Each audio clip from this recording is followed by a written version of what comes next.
धाबीजी pumping station पर के electric का बड़ा ब्रेकडाउन हुआ है। वाटर बोर्ड हुकाम के मुताबिक बिजली का ब्रेकडाउन आज सुबह 5:30 बजे हुआ।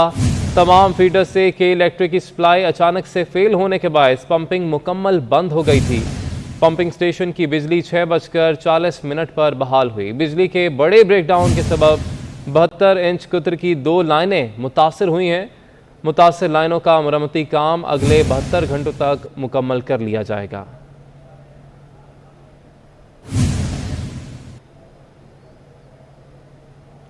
आगे बढ़ेंगे। अब आपको बताएं कि मुजफ्फरगढ़ के इलाके टिब्बा करीमाबाद में एक शख्स ने 2 सहेलियों से शादी कर ली है। एजाज नामी शहरी ने 24 न्यूज़ से गुफ्तगू करते हुए कहा कि मेरी पहली बीवी ने खुद अपनी सहेली से मेरी दूसरी शादी करवाई।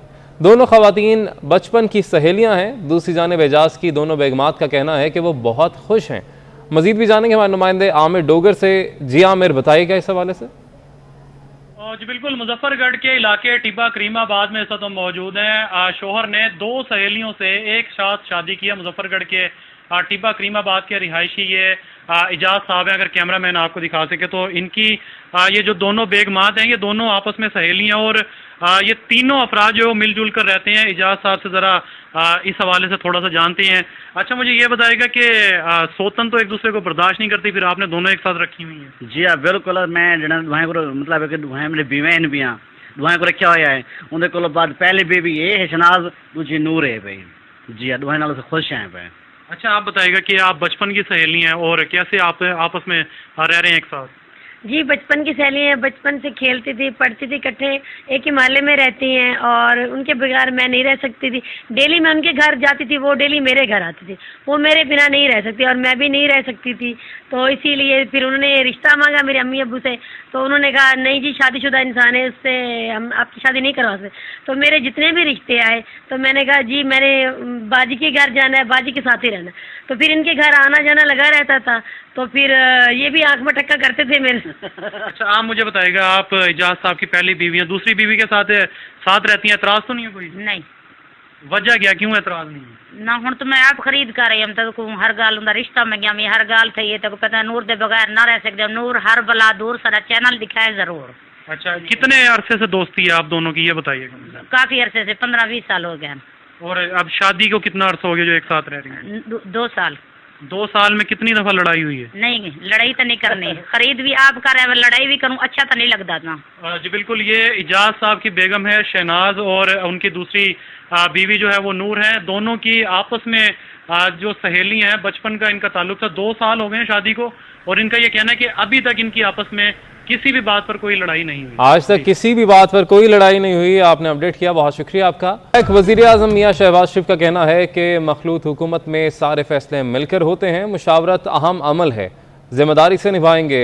हमें दिन रात मातून किया जाता मगर इस हमाम में सब नंगे हैं। रोने धोने से कभी बात बनी है ना बनेगी। हम बड़ी आसानी से पिछली हुकूमतों पर मलबा डाल देते हैं। हम 14 माह में मुआशी इस्तेहकाम लाए मगर इसके लिए सियासी इस्तेहकाम ज़रूरी है। 1 नहीं 2 अरब डॉलर मिल जाएंगे। और इन्होंने ठीक कहा, मैंने नीचे लिखा अल्हम्दुलिल्लाह। लेकिन असल मंजिल हमारी खुद इन्हसारी की है। ईजियर सेड देन डन कि ये कोलिशन गवर्नमेंट पाकिस्तान के चारों सूबों के ऊपर मुहित है और किसी फैसले के ऊपर उनकी मोहर, उससे उस फैसले को बड़ी तक़वीयत मिलती है। माशी सियासी आज़ादी की ज़मानत होती है। कोशिश करेंगे कि मुश्किलात का सामना करके इससे निकला जाए। आसान बात नहीं है। Easier said than done. बहुत बड़े चैलेंजेस हैं, मैं आपको क्या बताऊं। लेकिन इंशाअल्लाह मुझे पूरी उम्मीद है अल्लाह ताला के फजल करम से कि हम सब मिलकर हम इस मुल्क को इस बुरान से निकालेंगे। और अगले 14 महीने में कोई मैं ज़्यादा बड़े सबस बाग ना दिखाने का कायल उन्हें दिखाऊंगा कि हम 14 महीने में कोशिश करेंगे कि हम एक स्टेबिलिटी लेके आएँ, अपना इकोनॉमिक स्टेबिलिटी, मगर वो जुड़ी हुई है पॉलिटिकल स्टेबिलिटी के साथ। उसको मैं समझता हूँ कि यहाँ पर जो बड़े अजहान बैठे हैं और बड़े बड़े जो यहाँ पर एक्सपर्ट्स बैठे हैं और दानिश्वर बैठे हैं, उनकी खिदमत में मैं ये गुजारिश करूँगा कि पॉलिटिकल स्टेबिलिटी लाने के लिए आप अपना कलम चलाएंगे। आगे बढ़ेंगे, कुछ दीगर खबरें शामिल करेंगे और आपको खबर देंगे। आपको बताएं, गर्मी की शिद्दत में इजाफे के साथ ही बिजली का शॉर्टफॉल भी बढ़ गया है। ज़राए पावर डिवीजन के मुताबिक बिजली का शॉर्टफॉल 7500 मेगावाट हो गया है, जिसके बायस मुल्क के मुख्तलिफ इलाकों में 16 घंटे तक लोड शेडिंग जारी है। अपडेट कर रहे हैं आपको, गर्मी की शिद्दत में इजाफे के साथ ही बिजली का शॉर्टफॉल भी बढ़ गया है। ज़राए पावर डिवीजन के मुताबिक बिजली का शॉर्टफॉल 7500 मेगावाट हो गया है, जिसके बायस मुल्क के मुख्तलिफ इलाकों में 16 घंटे तक लोड शेडिंग जारी है। बिजली की मजमूई पैदावार की बात की जाए तो 21,700 मेगावाट है, जबकि बिजली की कुल तलब 29,200 मेगावाट तक जा पहुंची है।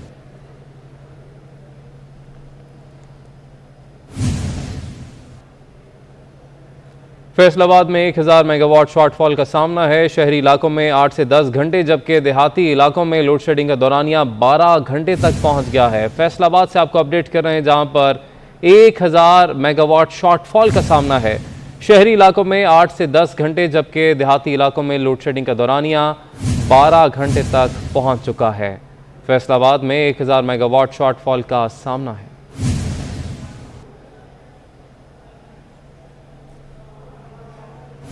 मौसम का अहवाल शामिल करेंगे। लाहौर में शदीद गर्मी और हब्स में इजाफा हो गया है। महकमा मौसमियात के मुताबिक लाहौर में दर्जा हरारत 40 डिग्री सेंटीग्रेड रिकॉर्ड किया गया है।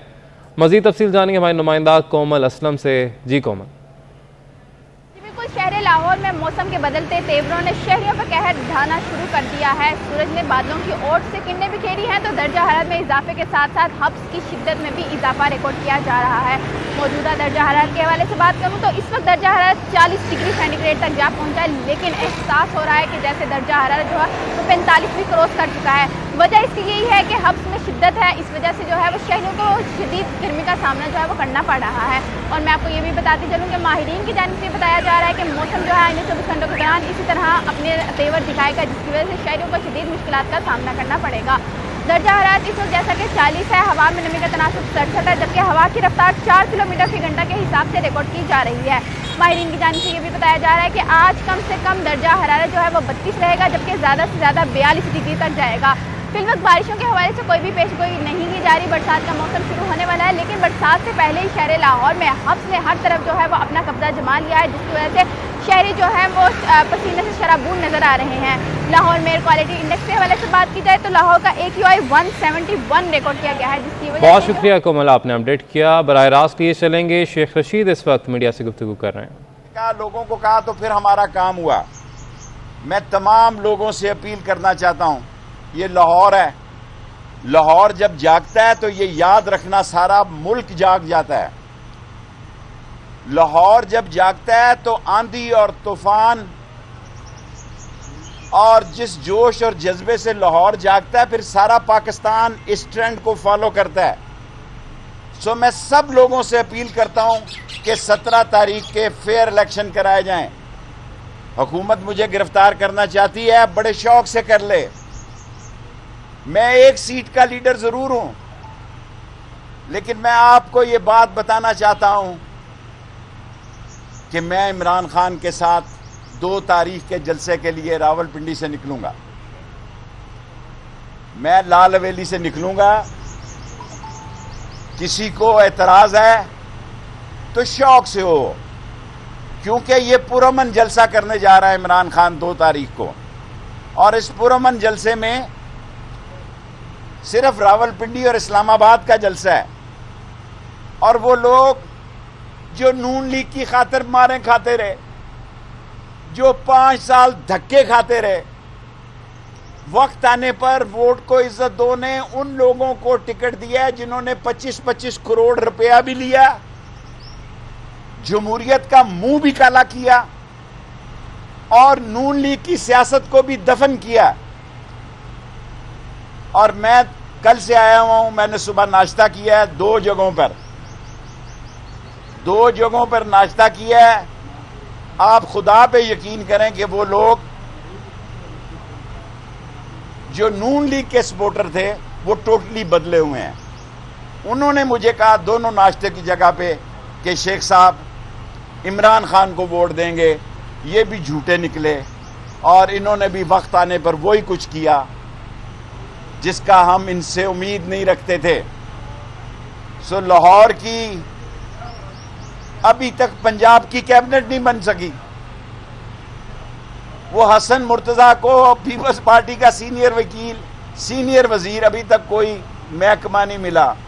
वजीर बेमहकमा खुर्शीद हसन मीर हुआ करते थे भुट्टो के जमाने में, और अब जवेद लतीफ को छोड़ें जी, वो तो जवेद लतीफ के साथ हुआ।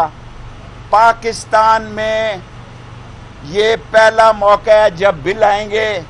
अव्वल तो अभी ये फैसला होना है कि इस इलेक्शन का क्या बनना है। ये 35 से 40 रुपए फी यूनिट बिजली का बिल जा रहा है। 100 रुपए किलो का आटा है। पेट्रोल पे जो बीती है वो आप देखें कि गरीब आदमी ने पैदल चलना शुरू कर दिया है। और जिस दिन ये बिल आएंगे उस दिन इन्हें पता लगेगा इमरान खान के साथ जिस साम्राज्यी साजिश ने और मकामी लोगों ने उसको इक्तदार से उतारा। इमरान खान मकबूल हो गया है और बड़ा लीडर हो गया है, और उसकी पार्टी और बड़ी पार्टी हो गई है। और नून लीग का लक्ष्मी चौक में जनाजा आसफ जरदारी ने निकाला है। कल जो सिंध में इंतखाब हुए हैं, क्या वो इंतखाब है कि बदमाशी और दहशतगर्दी है?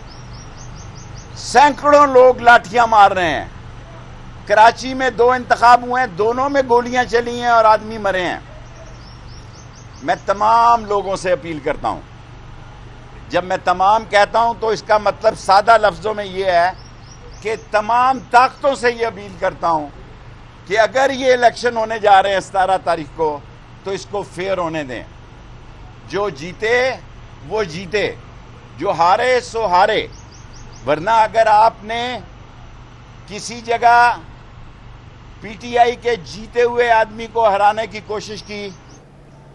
लाहौर में साबिक वज़ीर दाखिला शेख रशीद मीडिया से गुफ्तगू कर रहे हैं। आगे बढ़े और आपको बताएं कि एमक्यूएम के रुकन राबता कमेटी के रहनुमा कुंवर नवीद जमील को ब्रेन हैमरेज हो गया है। सुबह 4 बजे ब्रेन हैमरेज के बाद उन्हें तशवीशनाक हालत में अस्पताल मुंतकिल किया गया। कुंवर नवीद जमील इंतहाई निगहदाश्त वार्ड में ज़ेर इलाज हैं। तर्जुमान एमक्यूएम के मुताबिक कुंवर नवीद हाई ब्लड प्रेशर के मरीज़ हैं। अवाम और कारकुनान कुंवर नवीद जमील की सेहत के लिए दुआ करें।